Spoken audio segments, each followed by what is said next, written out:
Hi, I'm Dr. Maggie Perry. This is Tell Me What You're Proud Of, and we are with the third session with Larisa. So this month we've been talking about preparing for the anxious moment, which includes 4 steps. First, we want to identify an anxious moment as an opportunity to practice. And what we mean by that is we can't just learn to, once we acknowledge that we have anxiety and that it's created, maintained, and intensified by avoidance, we can't just learn intellectually that we should no longer avoid. We actually have to get our body anxious and then get into the anxious situation and teach ourselves that we're not in threat by not avoiding, in order for our brains to actually relearn that whatever seemed threatening is actually not threatening. So the reason that we start with identifying triggers as opportunities to practice is because we need to orient ourselves towards approach rather than avoidance. So the next thing that we're going to do is be ready for our anxious interpretations. And so that can be noticing I'm having the thought that, for instance, my rapid heartbeat means that I'm going to have a heart attack.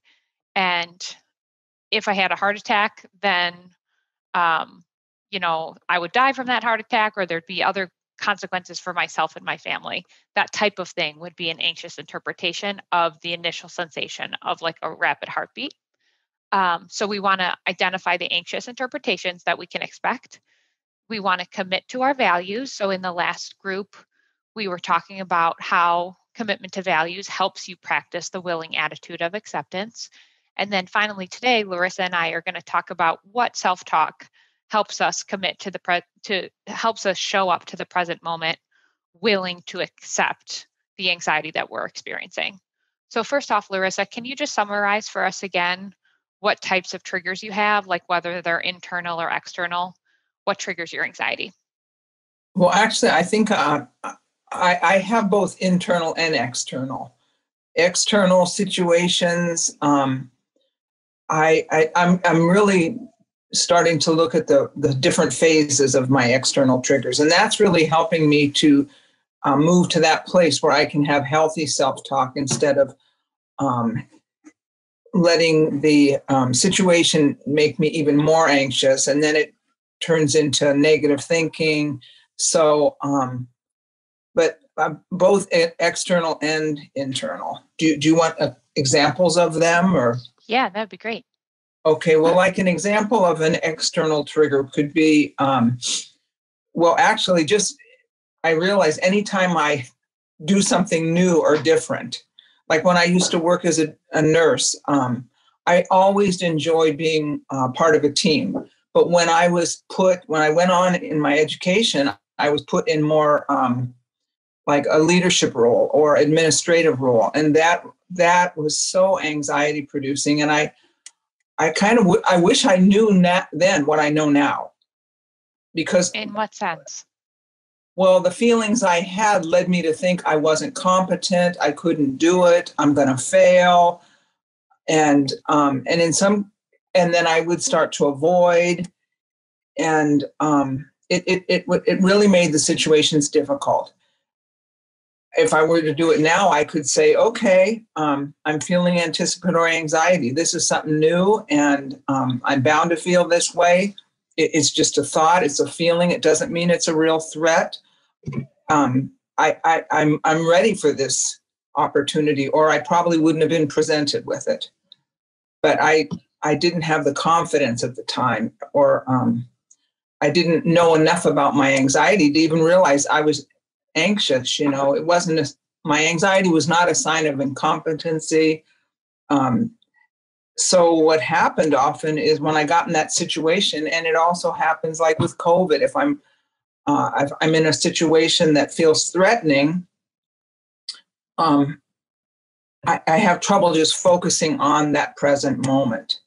And my anxiety was over, and then I felt like I had to run or avoid it, or I made a mistake even trying to do this. And if I can just summarize that back to you then. Basically, you're saying that one of the external triggers that you've had throughout your life is when presented with a new opportunity, your mind, you'd get anticipatory anxiety like this because it was challenging and uncertain.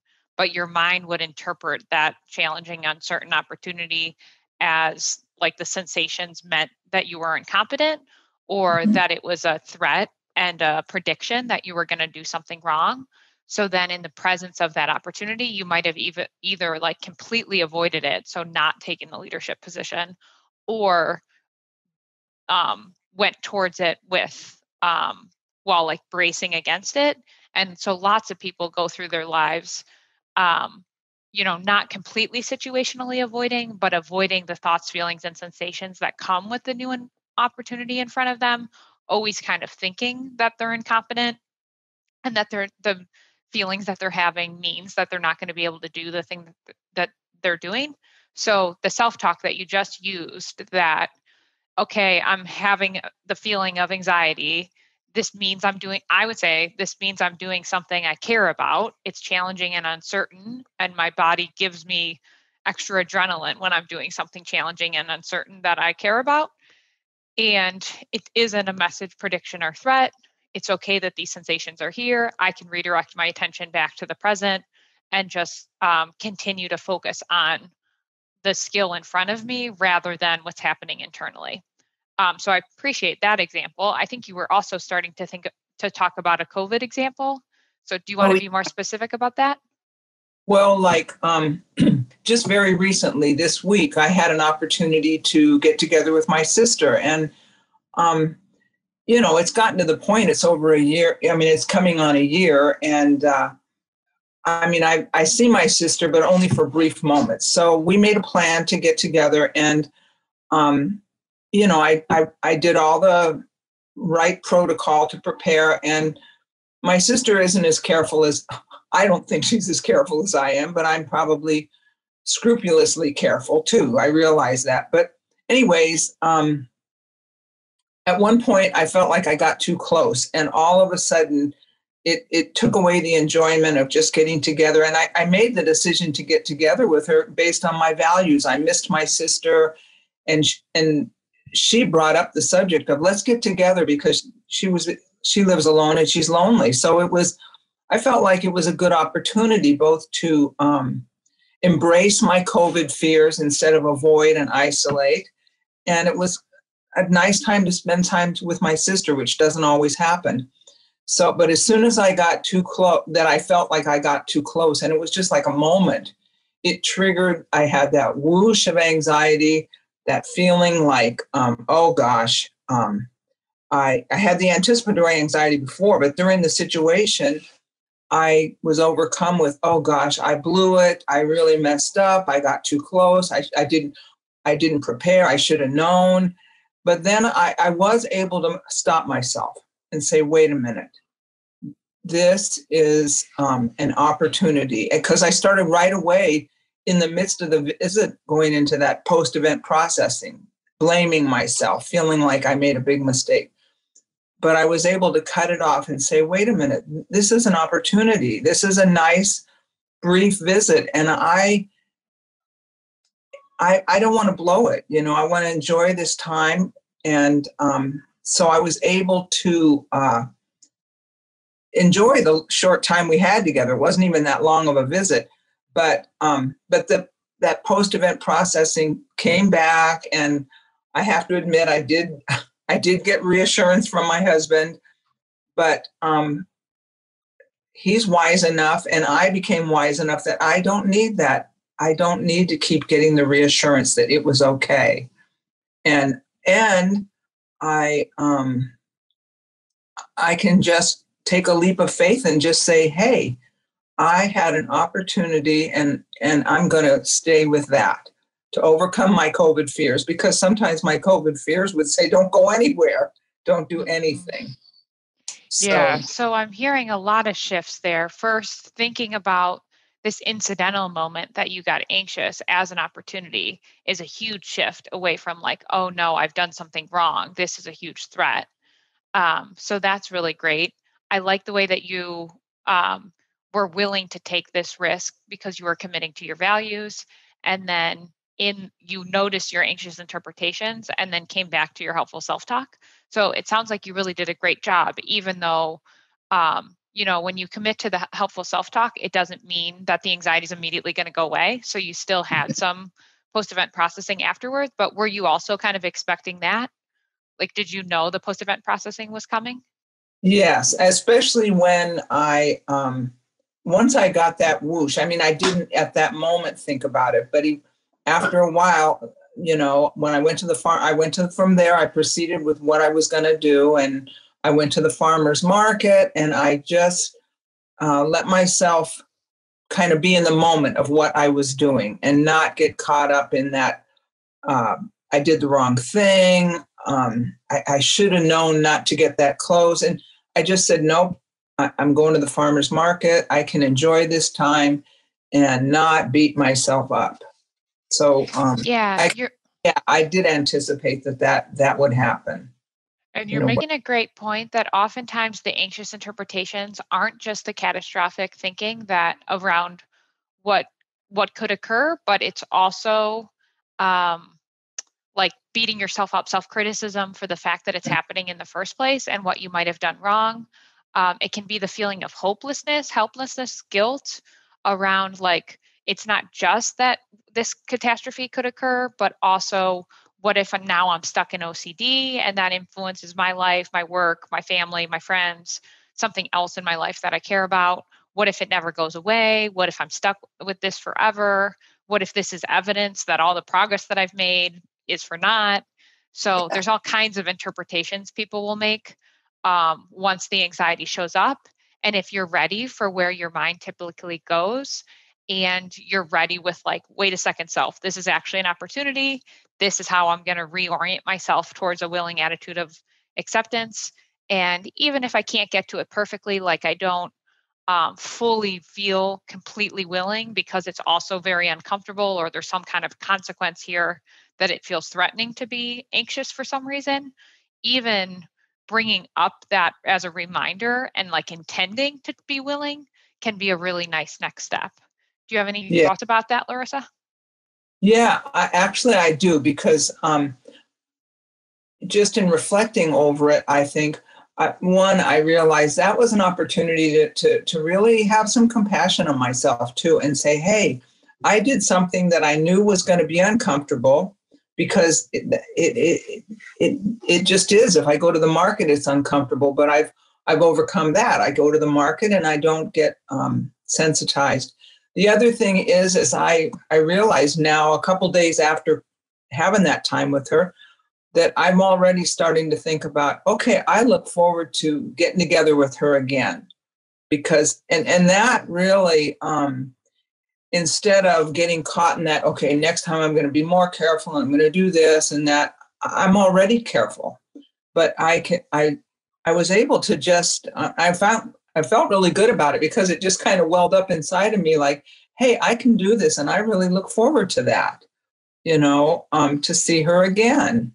Mm-hmm. So, and that's something, I think that's leaning into my anxiety, and also it's going by my values, and that's what I want to do. Yeah, that's really great. Oftentimes when people talk about what makes them willing to be anxious, it starts out as like, I just want relief from what I'm experiencing. So my main value is my health and relief from this suffering. Other values that people often lean on are like commitment to their family or their work or some other part of their life that's being impaired by having so much anxiety. It can also be values like courage or compassion that keep people going and help them maintain hope. What you just said, Larisa, around getting excited about things that you wouldn't be excited for if you were anxious is a really nice benefit of the therapeutic attitude of willing acceptance, that you weren't just willing to be anxious in the moment that you were anxious, in the moment that you were doing something that was uncertain and challenging, but you were also willing to stay with yourself through the full process, so that now for the same thing in the future, it's not like, oh no, I'm going to be anxious again, I've got to well up this like opportunity mindset, but rather you actually want to do that behavior And now if you're confident that you can handle any anxiety that comes with it, then you actually get to experience the excitement of doing things that you want to be doing. Do you have thoughts about that? Um, yeah, I would say that I agree with that. And um, I kind of had um, I finally arrived at that kind of thinking with when I was thinking about internal triggers. And at first I thought, well, I don't know what my internal triggers are other than, that the intrusive thoughts. But I had a situation the other day, and I can tell you about it if you Sure. want to hear about it. Yeah. I just woke up the other day, and well, actually, it was the day after I saw my sister, and so I'm sure I still had all of that underneath unsettling. But I woke up and I just felt really uneasy, and the minute I felt uneasy, I thought, wow, and there was no particular reason, but it caused that whoosh of anxiety, and then I started thinking, okay, why is this happening? What's wrong? I did something wrong. And it just really started getting to be very intrusive, my thinking. And then you talked about in your most recent newsletter about getting to that place of feeling discouraged and hopeless. And I didn't feel hopeless, but I did experience, all of a sudden I had all this guilt come over me that like my great niece really wants to come spend the night and bring a friend and have a sleepover. And we used to do that. Well, I started feeling guilty that I'm not doing that, or I'm not spending enough time with our grandkids. We should be doing more of that. And I really was feeling a lot of guilt about it. And the truth is, even with COVID, we do try to spend time with them. So I had to really work that through, and just looking at mine, but I had to really try to work it through. But I came to the point of thinking, okay, maybe right now I was feeling some shame and fear, like, okay, we'll do something. We'll spend some more time. But then right away, the doubt and uncertainty, like, well, if we do more than we're doing, we're going to be at risk. And then I got back, the guilt came back. But what finally happened is I had to sit with it, and I did my meditation, and I thought, okay, this is going to pass. We're getting closer to a vaccine. Time, it's going to change. And I started making plans of fun things we can do, like even get a basketball hoop put it in the front, and get some fun things for when the kids to come over. They can have more fun, So I felt like that intrusive thought, I worked it through, if that makes sense. Yeah, absolutely. It sounds like you had an internal trigger. It gave you the feeling of anxiety and of guilt, but rather than fearing that and taking that into like, why is this happening? What does it mean? How long am I going to feel it? You just got curious about the values underneath your guilt and your anxiety, and connecting your values of like commitment to family and um, being connected with your family. You were able to like come up with a flexible and creative way to implement that value at another time. So rather than getting bogged down by guilt and anxiety about not being the person that you think you should be, you just shifted it towards like, okay, how can I show up for my family in these coming months? Which, yeah, that's a great way to work through an internal trigger like that. It seems like if you were afraid of the anxiety in the first place, you might not have been able to stay with it long enough to come up with a creative solution. Right, exactly. And as you were saying that, I thought of when I would have that kind of feeling in the past, that's when I would start to jog. And I would jog in the house. I'd jog if I was in the bathroom when it happened, I probably would just start jogging in the bathroom and say, I got to go for a run, but I didn't do that, and I have been intentionally, and I love to get outside and walk, but I intentionally didn't do that. And I thought, okay, what is going on here? And I was able to feel that that whoosh, which at one time I would have thought something's definitely wrong, because why would I have such an uneasy feeling? And I would have felt worse if I'm running from it and letting myself feel that anxiety. And I had the part of the whoosh was that I didn't even know what was causing it. I didn't, but as I let it play out, or as it played out, and I didn't run from it or jog or anything, I realized that guilt feelings came up, and I saw how bad I felt that we weren't getting together, but as a result of it, I learned something about myself. And I also began to realize that I think I really tried to work with that. And I realized I think I'm coming to a point where, if this makes sense, I'm recognizing some of my beliefs, my own belief system that might bring on that feeling like I'm always doing something wrong,